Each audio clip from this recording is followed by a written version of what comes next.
we spoke about yesterday that flooding in Accra is a discipline problem.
Popularly known as the anti-LGBTQ bill.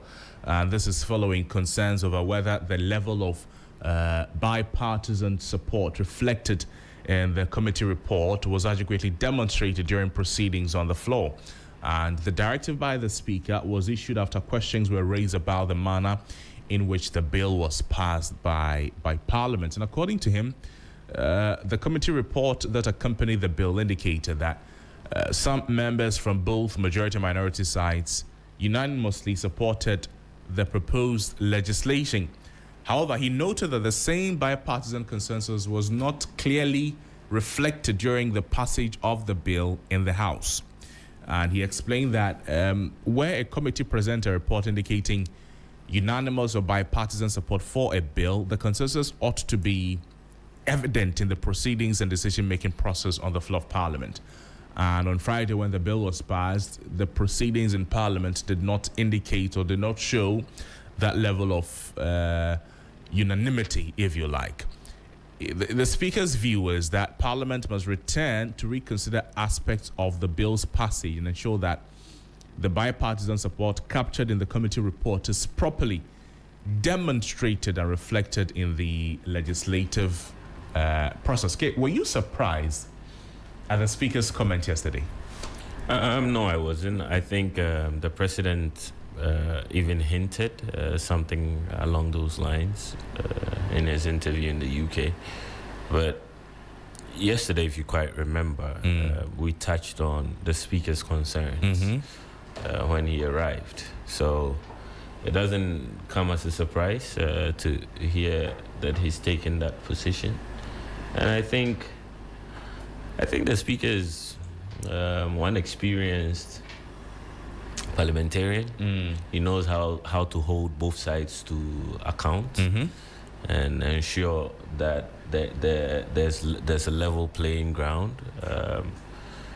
So yeah, I'm not surprised at all. His concerns reflect the larger concerns of most Ghanaians who have been speaking to the issue.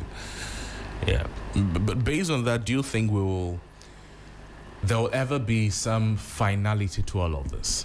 The Speaker says the committee report indicated a consensus. On the floor of Parliament, proceedings did not show that. Will we ever reach a point where both sides of the House, there'll be the